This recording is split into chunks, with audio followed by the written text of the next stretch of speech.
मजबूत pillar appeal कर रहे हैं कि ऐसी बातें ना कीजिए, ऐसे कारनामे मत कीजिए, भरमाइए मत उन छात्रों को। कल्याण बनर्जी को आपने सुना कि यहां पर मीडिया वाले निशाने पर होते हैं उन बवालियों के, तो कह रहे हैं कि ठीक है, जो हुआ ठीक हुआ।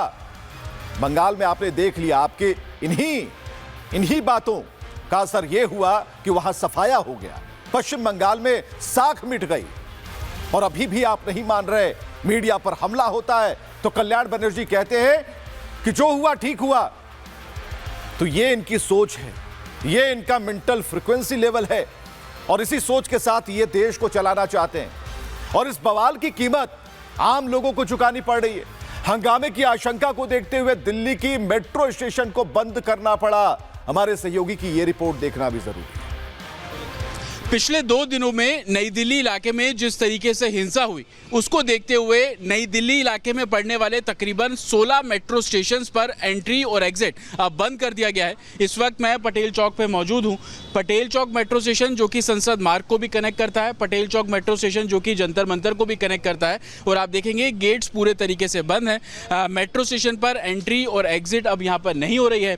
पूरे नई दिल्ली में अलग अलग जोन को बांटा गया है जहाँ पर सिक्योरिटी डिप्लॉयमेंट भी है। दिल्ली पुलिस के साथ साथ रैपिड एक्शन फोर्स के जो जवान हैं वो भी यहाँ पर तैनात रहते हैं। और पटेल चौक मेट्रो स्टेशन के बाहर आप देखिए बड़ी संख्या में जो महिला पुलिसकर्मी हो, उसके अलावा जो मेट्रो की सिक्योरिटी सीआईएसएफ के पास है उनका डिप्लॉयमेंट है, और रैपिड एक्शन फोर्स जो कि आउटर सिक्योरिटी में रहती है उनका भी डिप्लॉयमेंट यहाँ पर साफ तौर पर किया गया है।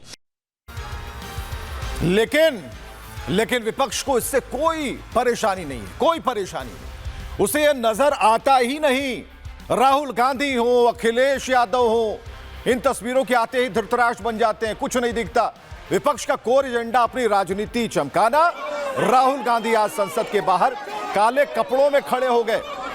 राहुल के साथ अखिलेश और कांग्रेस के तमाम नेता भी मौजूद रहे। मकसद सिर्फ ये बवाल काटना, मोमेंटम खत्म ना होना पाए, संसद में चर्चा ना होने पाए, कोई खास बात ना होने पाए, देश के विकास की बात ना हो। तो सवाल इस बात को लेकर है कि आखिर सदन में कार्रवाई नहीं चलने दी जाएगी।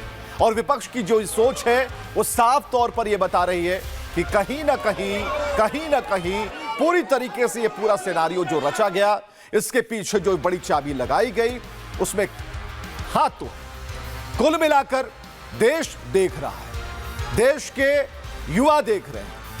वैसे युवा देख रहे हैं जो दिन रात मेहनत करते हैं, वैसे युवा देख रहे हैं जो पढ़ते हैं, पढ़ाते हैं, ज्ञान अर्जन करते हैं, ना कि हंगामे करते हैं। इस हंगामे के बाद लोकसभा स्थगित कर दी गई थी, लेकिन केंद्रीय मंत्री किरण रिजिजू ने फिर एक बार साफ कर दिया कि सरकार हर तरह की चर्चा के लिए तैयार है। सुनिए। सरकार कोई भी मुद्दे देश हित में और युवाओं के हित में जो भी आता है चर्चा के लिए हमेशा तैयार है, लेकिन उसके लिए किस नियम के तहत चर्चा करना है वो तो तय करना पड़ेगा। अब सीधा सड़क पे उतर जाते हो और हंगामा करते हो, ये ठीक नहीं है। और सरकार चाहते हैं कि नीट एग्जाम पेपर पे पूरा चर्चा हो करके और उसमें क्या क्या कदम सरकार ने उठाया है ये भी देश का सामने में जाना चाहिए। जो भी विपक्ष को कहना है वो चर्चा के दौरान अपना बात रख सकते हैं। लंबा चर्चा होगी तो अपने चर्चा के समय में हर मेंबर को जो भी बात रखना है रखने का अधिकार। लेकिन कार्रवाई तो शुरू हुई थी, बढ़िया माहौल में हुई, लगा कि सब कुछ सही हो जाएगा, लेकिन विपक्ष बैकफायर किए जा रहा था। किरण रिजिजू एक तरफ थे, अखिलेश यादव दूसरी तरफ थे, और अखिलेश यादव इस मंशा के साथ सदन में थे कि आज भी सदन नहीं चलने देंगे। देखिए, नीट पेपर लीक पे चर्चा करने के तैयार है और इस देश के युवाओं को भविष्य के लिए हम सब मिलकर के एक सार्थक चर्चा हो, ये सरकार चाहती है। ये मुद्दा कांग्रेस, समाजवादी पार्टी, बीजेपी का नहीं है। ये मुद्दा युवाओं और छात्र नौजवानों का है।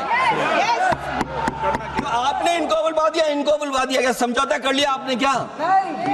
आपने क्यों नहीं बोलने दिया हमें? अध्यक्ष आपको मैंने महोदय, बोलने के लिए कहा, एक मिनट प्लीज। नहीं, आपने समझौता क्यों कर लिया फिर? हम लोग का बात भी अखिलेश जी, नहीं, छात्र नौजवान क्या केवल? एक मिनट अखिलेश जी, एक मिनट। नहीं अध्यक्ष महोदय, ये पक्ष ठीक नहीं है अध्यक्ष मैंने महोदय। ये युवा छात्र नौजवान हम सब के हैं, हम सब लड़ रहे हैं उनके लिए। सदन की कार्रवाई नहीं चलेगी। सदन आज 12 बजे तक के लिए स्थगित किया जाता है।